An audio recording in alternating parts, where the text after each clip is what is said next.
lo que provoca la poda neuronal. Pulimos y perfeccionamos todo aquello que queremos seguir haciendo.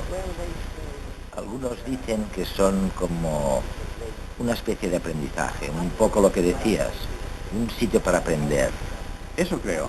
Me parece que es un concepto parecido, en cierto punto, al de la creatividad. Se accede a un espacio muy concreto y creo que hay que estar en un espacio determinado para ser creativo. Soñar te permite acceder a ese espacio.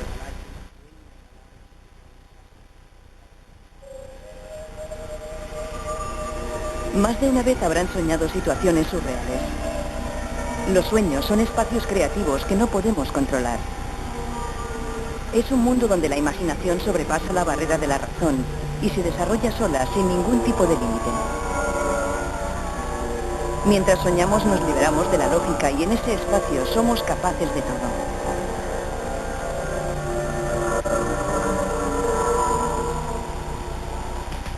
Desconocemos de dónde vienen estas imágenes oníricas, pero cada vez más, gracias al avance tecnológico, podemos saber qué es lo que realmente sucede en nuestro cerebro mientras soñamos.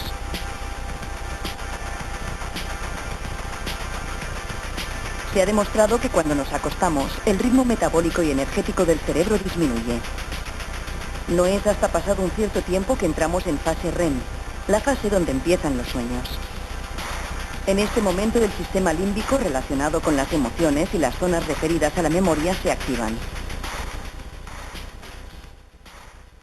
Pero no todo aumenta. Precisamente las partes de la corteza frontal que controlan la reflexión y el pensamiento se desactivan completamente. Estos cambios de actividad explican por qué los sueños son oníricos. Por un lado podemos sentir y recordar. Por el otro, perdemos la lógica al desactivarse la corteza frontal. En otras palabras, en los sueños somos más creativos porque podemos distorsionar imágenes y establecer asociaciones libres. Una de las pocas personas que fue capaz de trasladar el mundo de los sueños a la realidad fue Dalí. Sus obras sorprenden por unas asociaciones de objetos que nunca encontraríamos en el mundo real, pero que en nuestros sueños podrían darse con total naturalidad. Tal vez fue un hombre que se anticipó a su tiempo y supo cómo soñar despierto y dar forma a los sueños. O simplemente tenía el don de desactivar la corteza frontal mientras pintaba. ¿Quién sabe si fue siempre un niño aunque pasaran los años? ¿Por qué soñamos? Tal vez los sueños fueron inventados para que algún día los surrealistas pudieran crear. ¿Y quién sabe? Otro de tus temas es la creatividad. Has hecho una gran contribución en este campo. ¿Qué es exactamente la creatividad, si lo sabemos? ¿Y con qué la relacionamos? Dicen que todos tenemos un cerebro diferente, que no hay dos cerebros iguales, pero unos son más creativos que otros. ¿Por dónde empezamos? La investigación que inicié se centró en un hombre muy interesante. Llegó a mí como consecuencia del trabajo que he estado haciendo con los artistas. Este hombre sufrió una apoplejía, ingresó en el hospital, en la UCI, y cuando despertó del coma en el que había estado sumido durante un par de días, le pidió a su mujer que le diera un bolígrafo y un papel. Se trata de un hombre que nunca antes había hecho nada artístico, ninguna escultura, ningún escrito. Trabajaba en una obra. Pero le pidió un bolígrafo a su mujer y escribió una frase y luego otra. Y la segunda frase rimaba con la primera. Escribió un poco más, ya tenía el verso de un poema. Y empezó a escribir poesía sin parar. Páginas y páginas de poesía.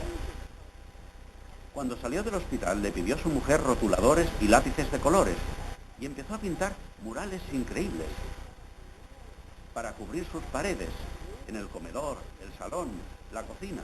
A medianoche se levantaba, cortaba la madera de una mesa para hacer una escultura. Y estoy hablando de una persona que jamás había sido un artista. Habló conmigo de ello, lo describía como burbujas que afloran a la superficie, burbujas a punto de estallar de creatividad. Sentía un impulso que nunca antes había sentido y que se manifestó a través del arte. Un arte que en este caso estaba vinculado con una patología. Con una parte del cerebro. Una parte. Sí, una parte del cerebro que, tras la apoplejía, había muerto. Y se volvió más creativo. Y no solamente un poco, sino profundamente creativo. Lo que creo que pasó es que tenemos dos circuitos en el cerebro, el excitador y el inhibidor, que intenta reprimirlo. Y me parece que las partes del cerebro que guían el proceso inhibidor se bloquearon. Y afloró esa parte, como él decía. Después de la hemorragia. Tras la apoplejía. Y afloró esa parte a la superficie, perdió la inhibición. Por eso empezamos a estudiar la idea de las pérdidas de inhibiciones, si eso podía hacer que alguien fuera más creativo. Y es una idea fantástica. Mientras me escuchas ahora, o si estás en un tren o un avión leyendo un libro, consigues concentrarte en lo que tienes delante e ignoras todas las conversaciones que tienen lugar a tu alrededor. Harás caso omiso de cualquier otro sonido a tu alrededor porque estamos conversando o porque estás leyendo un libro. De esa manera filtras todos los estímulos irrelevantes. Y para eso tienes algo especial. Tenemos una parte especial del cerebro que nos permite centrarnos.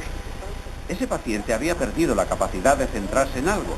Lo que tenía era toda la información procedente del mundo a su alrededor. Y algo tenía que hacer con eso. Debía crear algo artístico para ser capaz de sentirse entero. En mi opinión, las personas que son capaces de absorber todo lo que llega del exterior, de dejar entrar los estímulos irrelevantes a su mundo, son las personas más creativas, porque pueden recurrir a muchas ideas distintas del mundo que la rodea, a diferencia de ti y de mí, que quizás debamos ir a una galería de arte o ver una película para obtener unas ideas. Esta gente tiene un bombardeo de ideas procedentes de todas partes. Los científicos también han estudiado el cerebro de Einstein, ya lo sabes, y han descubierto que en el lóbulo izquierdo había algunas anomalías estructurales, o como quiera que se llamen. Se ha estudiado el tema y, ¿qué crees? Se han realizado experimentos suficientes que permitan afirmar de un modo científico que hay estructuras en el cerebro que harían que una persona sea más creativa que el resto. Vaya, qué buena pregunta. Fue un momento tan increíble cuando finalmente llegué a ver el cerebro de Einstein, que por supuesto no se conserva en una sola pieza, sino en varias. Yo realmente llegué a sostener el cerebro de Einstein en las manos. Fue un día muy especial para mí. Es decir, allí estaba el cerebro que había cambiado totalmente el mundo moderno. Eso era, y como alguien interesado en la neurociencia, cuando tienes un cerebro que es tan valioso, te preguntas si esa es la clave para comprender la creatividad y los genios. Y tienes razón, hay ciertas cosas sobre el cerebro de Einstein que lo hacen especial. Lo que no sabemos es si esas características especiales convirtieron realmente a Einstein en el genio creativo que consideramos que fue hoy en día.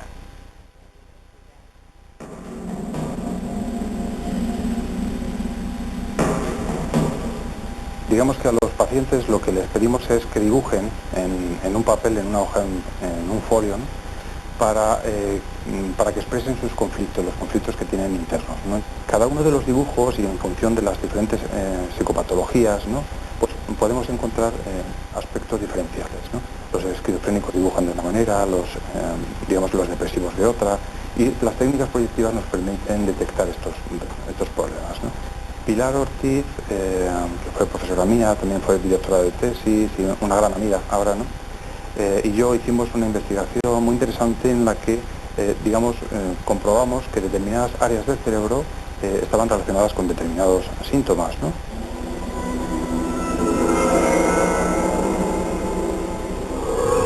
Los pacientes que tienen daño en los lóbulos frontales suelen tener una dificultad en la inhibición de los impulsos, en la inhibición de las conductas, y observamos cómo los pacientes dibujaban estos desnudos, los pechos, el ombligo, ¿no?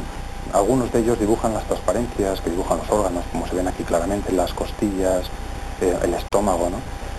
Y digamos que lo comprendemos como una preocupación por parte de los pacientes de una hiperpresencia del cuerpo. están con enfermedades, tomando medicación y están continuamente pensando en el cuerpo, ¿no? Y es la enfermedad siempre en su mente, ¿no? También hay casos muy graves como este que estamos viendo que tienen que ver con daños parietales en el cerebro. Hay una zona del cerebro, digamos, que tiene una implicación importante en lo que es la construcción del esquema corporal. Entonces, cuando esa zona del cerebro está dañada, pues produce esto que vemos, ¿no? Que es una desarticulación, le falta el abdomen, los brazos salen de la cabeza, tiene dos bocas.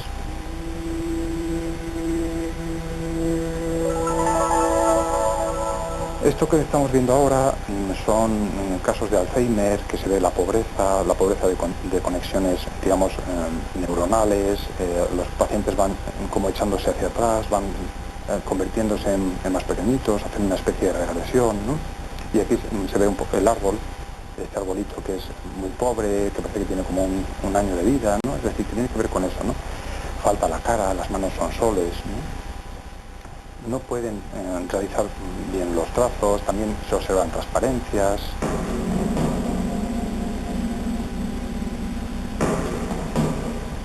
En los niños pequeños, como este que estamos viendo, este es de Grasano de Piccolo, es una autora muy conocida en las técnicas proyectivas, ¿no? Y en los niños pequeñitos ellos dibujan con el corazón, con las pulsiones, no con la realidad, sino con su corazoncito, digamos, ¿no? Entonces para este niño, ¿no? Lo interesante eran las manos para coger las flores, ¿no? Era el tamaño. Ella está flotando, pero está completamente feliz y no le importa que la mano sea más grande, ¿no? Esto se llama el realismo mágico y es apasionante, ¿no?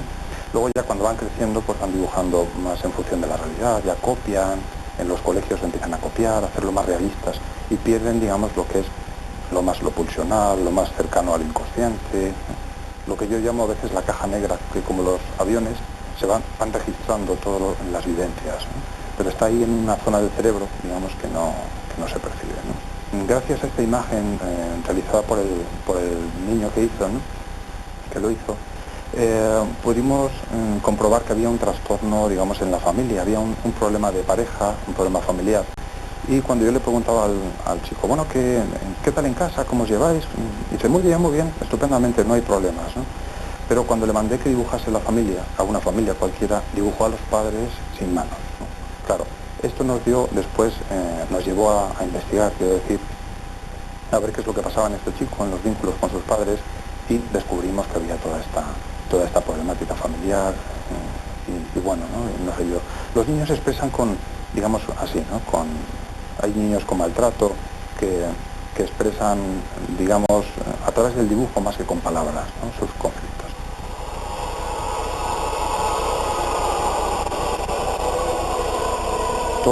Todos aquellos conflictos que tienen que ver con la percepción, con la agudeza visual, con la desconfianza, con el ver, ¿no? Y no ser visto, o bien la oreja, como en este caso, el escuchar, alguien habla de mí, ¿no? Entonces para ellos empieza a cobrar importancia, digamos, las orejas, y por eso las dibujan, ¿no?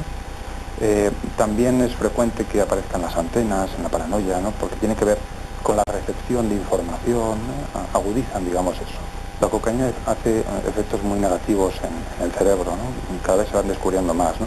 Este paciente tenía un trastorno de identidad, no sabía cuál de esos tres que aparecen en la imagen era él, ¿no? Es decir, que no sé, tenía un trastorno de identidad que iba invadiendo, ¿no? En la cocaína, digamos, su cerebro y su psicología, ¿no?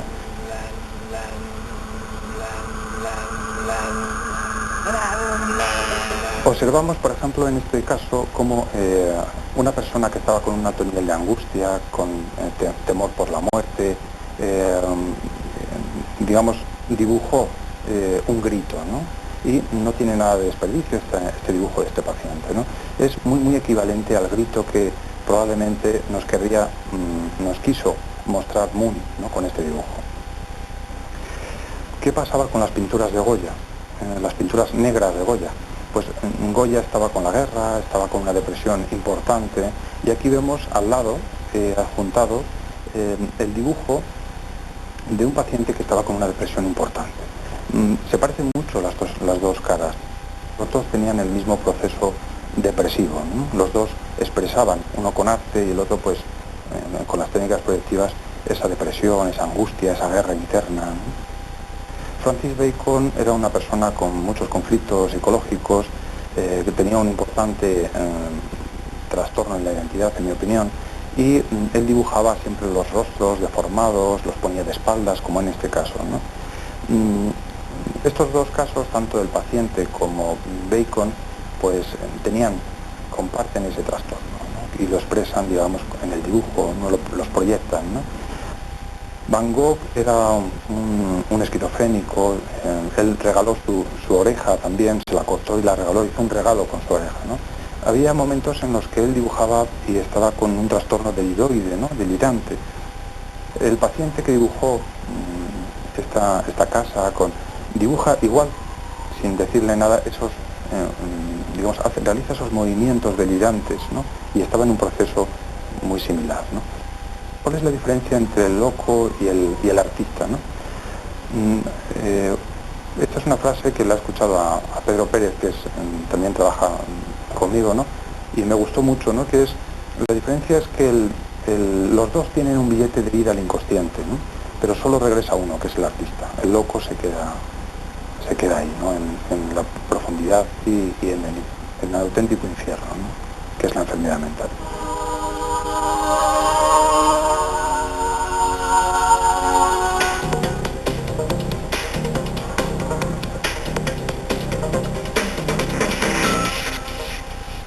Mi pregunta tiene que ver con una dimensión aplicada de la creatividad que para mí es la más relevante, la referida a la educación. La pregunta sería, ¿cómo fomentar la creatividad en los niños, en la escuela, o mejor dicho, cómo no matarla? Porque realmente las características psicológicas de la creatividad, los niños de una manera natural las poseen, ese espíritu crítico, esa búsqueda de la aventura, de la novedad, todo eso progresivamente se va limitando. Y hay una etapa crítica, que le llamamos la crisis del cuarto grado, en torno a los 9-10 años de edad, donde los niños renuncian a su creatividad en una gran mayoría. Hay un bajón tremendo en la creatividad. Manuela Romo es profesora de Psicología de la Universidad Autónoma de Madrid. Es una referencia en el campo de la psicología de la creatividad, sobre la que ha publicado diversos libros de reconocido éxito.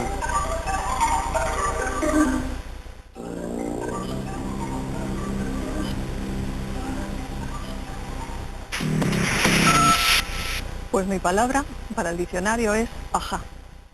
El ajá, la experiencia del ajá, para ser exactos.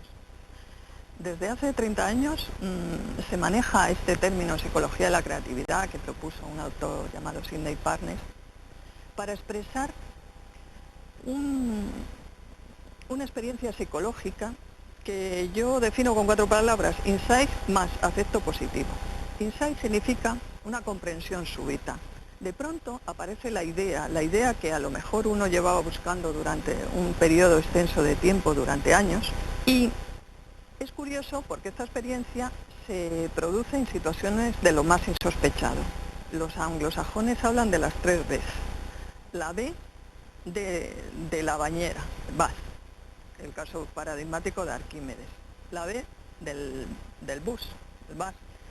En esos momentos la mente, diríamos que los bloqueos que tiene al tratar con los problemas se disuelven, se favorece un pensamiento asociativo.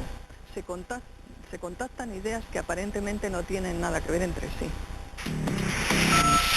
Yo he seleccionado una imagen que aparece mucho en los manuales de creatividad, y es la de Kekulé, un químico que en el año 1865 descubre la estructura molecular del benceno. Este señor estaba trabajando y, cansado, volvió la silla hacia el fuego y dormitó. Y ve cómo de las chispas que salen del fuego, de la chimenea, algunas empiezan a girar y una se convierte en una serpiente que gira burlonamente ante mis ojos, decía. Entonces, repentinamente se despierta y él asocia esa serpiente mordiéndose la cola a una estructura en anillo. Ese insight de la serpiente le permitió un descubrimiento relevante para la química. Es lo que decía antes, conectar cosas que aparentemente no tienen nada que ver entre sí. Como lugar he elegido a Búfalo. Búfalo es una ciudad que está en el norte del estado de Nueva York, muy cerca de las cataratas del Niágara. Y allí, desde los años 50, cuando empezó el estudio sistemático sobre la creatividad, se fundó, dependiendo de la Universidad de Nueva York, la Fundación para los Estudios de la Creatividad. Por ahí, pues diríamos que ha pasado lo más granado en la investigación de creatividad. Para mí es una asignatura pendiente que espero poder tener el tiempo suficiente para acercarme allí y conocer personalmente a algunos autores con los cuales me carteo. Este es mi objeto. Un lapicero, pero igual podía haber sido un bolígrafo, una máquina de escribir, un cincel. Cuando aparece el lenguaje escrito, realmente significa una revolución de cara a la perpetuación de las obras de la creatividad humana y a la expansión de la misma. Es decir, a partir de que nacen los documentos escritos, los memes, esas unidades de información cultural que han sido resultado, desde luego, de mentes creativas que han realizado esos productos, se van a transmitir, igual que los genes transmiten la información biológica. Como libro, quiero citar el libro de David Perkins, de Mind Best Work, traducido no literalmente por los trabajos de la mente, cuando Perkins está hablando del mejor trabajo de la mente, el trabajo de la mente creativa, ¿no? La mente que produce algo que no existía antes, ¿no? Él plantea una definición de los procesos mentales de la creatividad como versiones excepcionales de operaciones mentales ordinarias. Yo eso, pues un poco más irónicamente le he llamado en mi libro pensamiento ordinario, pero menos. Mi libro Psicología de la Creatividad, publicado por Paidós, con ese libro pues intento sistematizar lo que hay respecto fundamentalmente a los procesos cognitivos de la creatividad.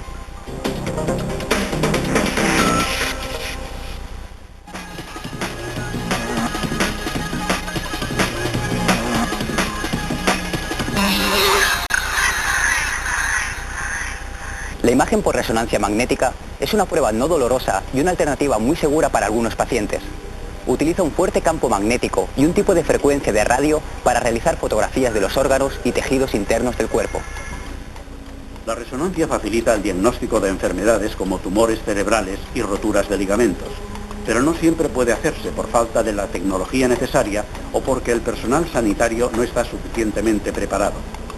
Radiólogos de la Universidad de California han desarrollado un software que permitirá realizar resonancias a través de Internet. Con este sistema, operadores expertos podrán realizar la prueba y controlar todos los parámetros desde lugares remotos, solo con un ordenador. Un asistente en el hospital será el encargado de administrar al paciente el material de contraste necesario para el examen.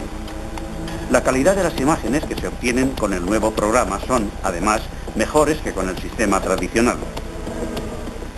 Si las imágenes recogidas por el satélite en vista de la Agencia Espacial Europea están en lo cierto, dentro de 1 millón de años en el planeta habrá 6 continentes y no 5. El nuevo continente surgirá del Cuerno de África, una región que comenzó a formarse hace unos 30 millones de años y que actualmente sigue creciendo. El estudio lo han realizado geofísicos de la Universidad de Leeds. En septiembre de 2005, el suelo de la depresión de Afar, al norte de Etiopía, se abrió formando una franja de 60 kilómetros de largo. En las siguientes semanas se registraron 163 terremotos y una erupción volcánica en la zona. Según los científicos, estos procesos podrían ser cruciales para la ruptura del continente. Las grietas en la superficie terrestre suelen producirse en las cordilleras del fondo marino. El de Etiopía es el primer caso que se da en tierra y por ello los científicos han podido estudiarlo con satélites. En ocasiones recordamos vagamente una determinada experiencia. Otras, en cambio, podemos reproducirla con todo lujo de detalles. ¿Por qué a veces funciona tan bien la memoria y otras no?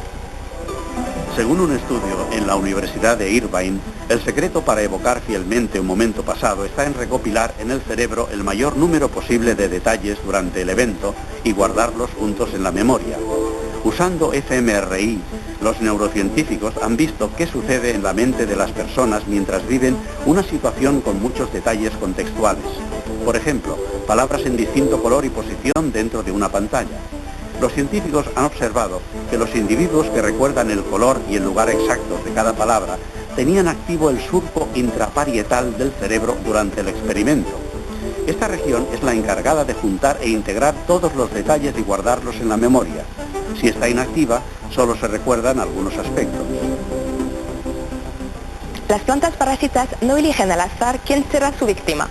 Científicos de la Universidad Estatal de Pensilvania han demostrado que utilizan las sustancias químicas volátiles producidas por otros vegetales para elegir a su presa. La cuscuta pentagona infesta cultivos de tomates, zanahorias, cebollas, cítricos y alfalfa. Crece en muchas partes del mundo y es difícil de eliminar porque los productos químicos que matan al parásito a menudo también causan la muerte de la planta parasitada. Los científicos han demostrado que la cuscuta busca a sus presas creciendo en un patrón circular, mientras rastrea los compuestos químicos que desprenden las distintas plantas. Cuando ha encontrado a la víctima adecuada, orienta su crecimiento en esa dirección concreta. En la investigación, los expertos colocaron pequeñas plantas de cuscuta alrededor de tomateras naturales y artificiales y frascos de agua coloreada. El 80% de la cuscuta creció hacia donde estaban las tomateras naturales.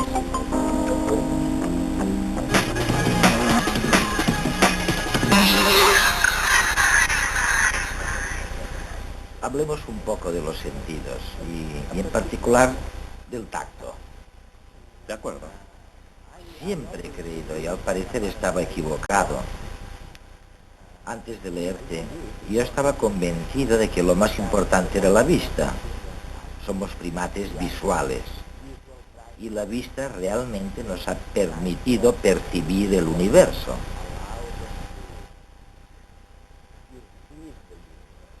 Pero tú dices no. Tú dices, desde que estamos en el útero materno, a las 12 semanas o así, ya nos gusta sentir que nos tocan, ¿no? Hay pruebas de eso, de que el tacto es tan importante, más incluso que la vista. ¿Hay pruebas de eso? Es una buena pregunta, ¿sabes? Es difícil imaginar, al ver el mundo y obtener tanta información de la vista, que pueda haber algo más importante que la vista. Pero podría ponerte un ejemplo, simplemente el de los ciegos, que pueden tener una vida tan rica y maravillosa igual como una persona sin problemas de visión, pero por supuesto experimentan el mundo a través del tacto. Mark, he oído una cosa, quizá me equivoque, pero he oído que un ciego recuperó la vista y empezó a ver todas estas imperfecciones, pero además no podía ver las cosas que no podía tocar. ¿Es cierto eso? Sí. De nuevo, es imposible imaginarlo desde nuestra perspectiva, ¿sabes? Imagina que alguien ha sido ciego toda su vida y de repente recupera la vista. Y otra persona pone ante él un objeto redondo y un cubo y le pregunta, ¿cuál de estos es el cubo? Mirará el objeto redondo y el objeto cuadrado, pero no podrá distinguirlos, porque nunca antes ha visto ese objeto. Y por supuesto su manera de verlo todo, su manera de obtener información del mundo, es a través del tacto. En cuanto palpe los objetos, sabrá cuál es el cuadrado y cuál es redondo. Y a partir de ese momento lo recordará siempre. Pero lo sorprendente es pensar que si nunca antes has visto algo, no puedes saberlo. Cuando nadie toca, acaricia a un bebé, los científicos me decís que esa carencia, los neurocientíficos, que esa carencia puede perjudicarle en su vida posterior, en la gestión de sus emociones. Es cierto, ¿no? Sí, esto es algo importante del tacto. Miramos el mundo, escuchamos el mundo para obtener información sobre él. Y yo podría tocarte para obtener información sobre tu temperatura o sobre cómo te sientes. Y así conocería el mundo. Pero el tacto es el único sentido con el que sucede algo más. El tacto implica una conversación en dos sentidos. Tú me das información, pero yo también te doy algo a cambio. Por eso decimos lo de a ver si nos mantenemos en contacto cuando queremos conocer a alguien. Es verdad, es verdad. El tacto es una manera de comunicarse. Tú me das algo y yo te doy algo a ti. Tú respondes a esa información. Y esto quedó demostrado en un estudio realizado hace varios años con los huérfanos de la Revolución de Ceausescu. Por aquel entonces había muchos niños en orfanatos, decenas de miles. Los orfanatos estaban repletos de niños. Y como había tantos, era muy difícil que quienes los cuidaban pudieran tocarlos diariamente. Y el estudio demostró que los bebés y los niños muy pequeños, a quienes nadie había tocado, empezaron a padecer retrasos del crecimiento o del desarrollo. Cuando se les hizo un seguimiento, tenían problemas físicos o mentales. E incluso hubo algunos casos en los que los bebés perecieron, fallecieron aparentemente a causas de las carencias de tacto. Y eso no lo sabíamos. No, parece algo tan obvio. Como somos una cultura tan visual, como nuestra cultura es así, hemos perdido la capacidad de tocar. No recurrimos al tacto tanto como deberíamos, casi nunca lo hacemos. Los ingleses son lo peor. Ir hacia alguien con los brazos abiertos y darle un gran abrazo es algo que jamás pasaría aquí. Nos intimida demasiado. Sin embargo, toda mi filosofía sobre cómo tocar a las personas y cómo relacionarse con los demás ha cambiado tras conocer las investigaciones sobre el tacto. Está totalmente subestimado.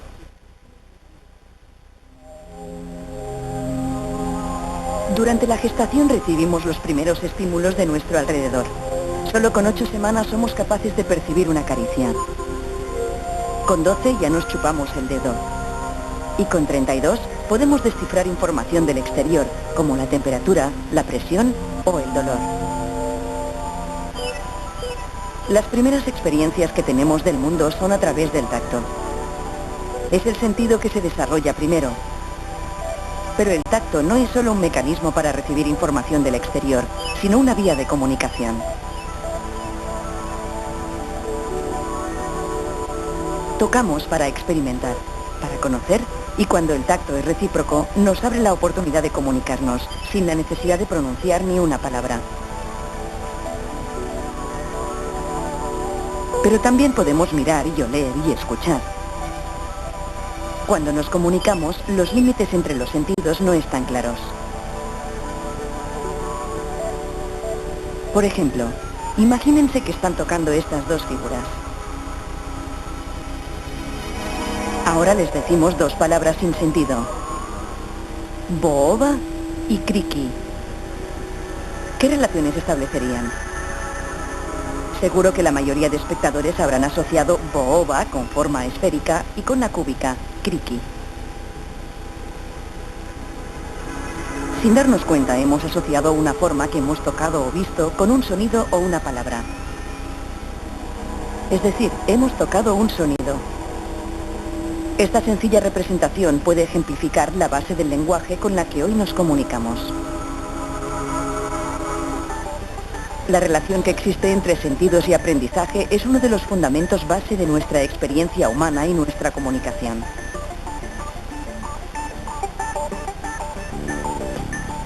Desde Aristóteles hasta hoy, nos han enseñado que disponemos de 5 sentidos para vivir. Pero continuamente recibimos más sensaciones que no tienen nada que ver con esta clasificación. Parece ser que cuanto más se estudia la estructura de los órganos sensoriales, más sentidos aparecen. ¿Hay algún otro sentido? A veces se habla del sexto sentido cuando no sabemos lo que pasa y lo llamamos intuición. ¿O crees que tenemos 5 sentidos fijos? El tacto, el oído, el olfato, etcétera. ¿Y alguno más? Creo que hay más. Es bastante simplón considerar solamente 5. Hay muchos ejemplos fantásticos.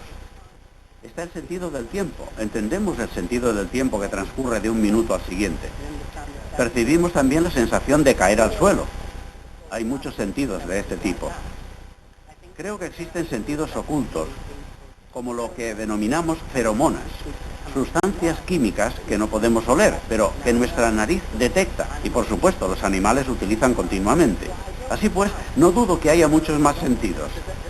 También hay un sentido estupendo que no utilizamos muy a menudo, que se llama propiocepción. ¿Y eso qué es? La propiocepción está en cada músculo, cada tendón, que cuentan con un pequeño receptor. Me gustaría demostrártelo con una prueba. No te aprobaré ni suspenderé, pero te haré una pequeña prueba. Ya la he hecho cientos de veces, pero sigo teniendo dificultades. Es una prueba para comprobar tu propiocepción. Veamos, levanta una mano hacia arriba sobre tu cabeza, de manera que no puedas verla. La mano apuntando hacia arriba con los dedos extendidos. Ahora ponte un dedo índice sobre la nariz y luego intenta tocarte el pulgar con el índice. Ah, has estado cerca. Muy cerca, más cerca Más que cerca tú, que ¿eh? yo, sí. Y lo he hecho muchas veces. ¿Pero qué has sentido? ¿Qué sensación has sentido? Para mí la sensación es que he perdido el pulgar, ¿sabes?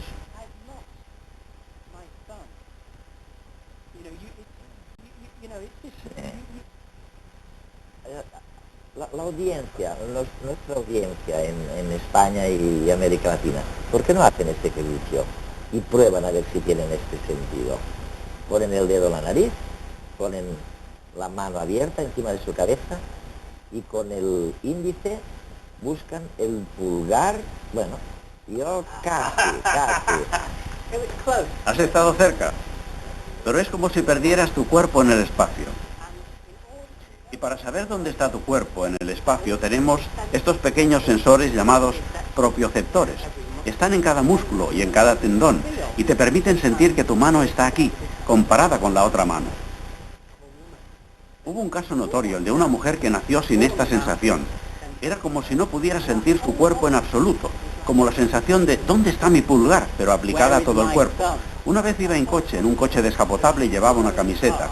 El viento soplaba entre los pelos de su brazo. Esa fue la primera vez que sintió su cuerpo en el espacio.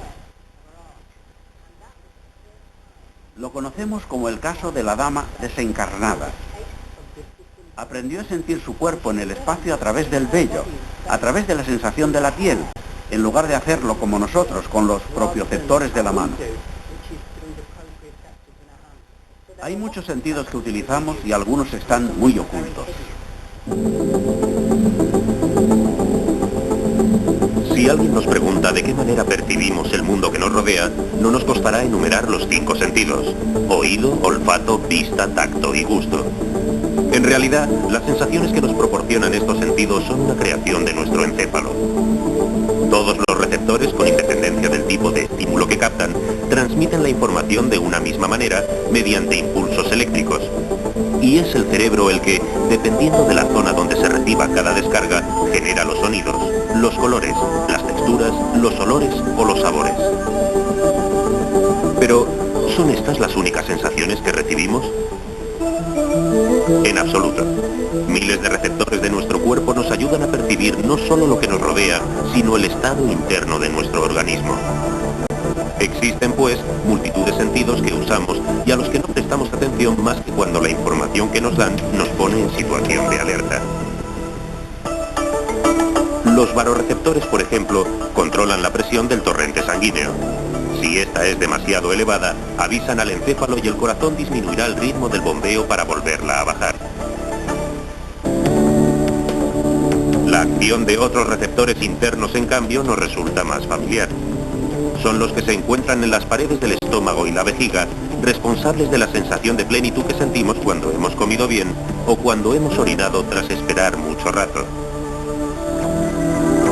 Otros, a pesar de que pasan más desapercibidos, nos facilitan mucho nuestras actividades cotidianas. Así, los receptores de posición, situados en las terminaciones de las articulaciones y los músculos, nos ayudan a orientarnos y a coordinar los movimientos de las distintas partes del cuerpo. Sin ellos, no podríamos caminar sin mirar a los pies o comer sin controlar que el tenedor se dirija a la boca. Y sin las células pilosas, situadas en el interior de nuestro oído, no tendríamos sentido del equilibrio. Estas curiosas células poseen extensiones parecidas a pelos inmersos en un líquido que se mueven según lo haga la cabeza. Ellas son las responsables de la pérdida de equilibrio y la desorientación que nos produce movimientos muy bruscos, como cuando nos montamos en la montaña rusa. Pero el órgano donde más receptores hay es la piel. En ella conviven receptores para la temperatura con una gran variedad de receptores del tacto, especializados en movimientos rápidos, picones o texturas. Aunque sí hay un tipo de receptor del que solo nos acordamos cuando envía sus señales, ese es el del dolor. Los receptores del dolor dan una sensación poco específica, que es la misma aunque uno se corte, se queme o sufra un golpe. Se activan generalmente cuando las células se rompen y se abren, liberando sus componentes al exterior. Algunos de estos producen una sustancia química llamada bradicina, que es la que el receptor del dolor detecta. Gracias a la información que proporciona, el cerebro sabe que se ha producido una lesión, dato básico para la supervivencia de todos los animales. ¿Sabes? Estaba buscando a un científico al que le interesaran las cosas que le interesan a todo el mundo. Difícil, ¿no? Muy difícil. No es fácil encontrarlo, creo, en ningún lugar del mundo. Pues lo he encontrado aquí en Londres. Y me gustaría preguntarte una cosa. ¿Por qué son tan aburridos muchos científicos comparados con los artistas, que se comunican con mucha más facilidad con la gente? ¿Hay alguna explicación para esto? Eso es algo que me ha intrigado y preocupado durante muchísimo tiempo. Lo vi clarísimo cuando empecé a trabajar con artistas. Por ejemplo, si te llevara al Imperial College, la gran institución científica de Londres, pero sin decirte dónde estás, y luego te llevara a The Slade, la escuela de arte, sabrías exactamente cuándo estás en una institución científica y cuándo estás en una institución de arte, simplemente por la manera de vestir de la gente, sin ni siquiera hablar con los científicos o los artistas. Los científicos visten de una manera muy concreta, formal, aburrida, mientras que los artistas llevan colores, son más sociables. Y me pareció evidente que los dos grupos trabajaban para culturas completamente diferentes, que eran especies distintas. Y entonces empecé a pensar que uno nace para ser artista o para ser científico. En mi opinión, se nace de un modo u otro.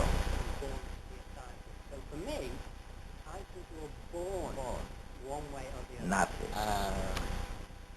Es curioso. Alguna vez he pensado que el planeta está lleno de artistas muy buenos y cómicos, y de científicos muy buenos por otra parte, pero que es muy difícil conciliar ambas cosas. Acabamos de empezar con esta tarea. Lo que suele pasar al llegar a la ciencia es que se nos exige hablar de una manera determinada, escribir de una manera determinada.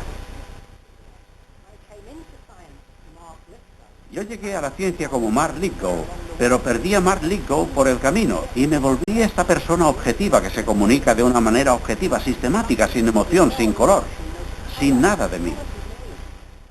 Creo que te vuelves un producto de la ciencia, lo que empeora si cabe las cosas, porque quizás llegas a la ciencia siendo rarito, pero sin duda al salir eres aún peor que al empezar, porque la persona subjetiva no se exalta en la ciencia, al revés, no cuenta en absoluto.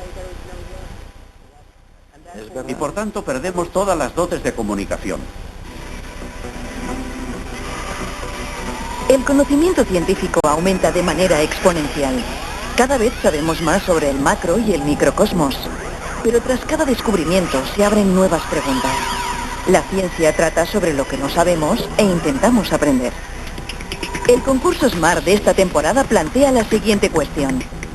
¿Crees que hay una pregunta científica que nunca tendrá respuesta? Nos gustaría saber cuál es esa pregunta y por qué crees que nunca tendrá una respuesta. Envía tu texto a la nueva dirección del concurso, concursosmart@smartplanet.es. Tienes tiempo hasta finales de este año. Esta novena edición del concurso, el concurso SMART, está patrocinado por Smart Planet.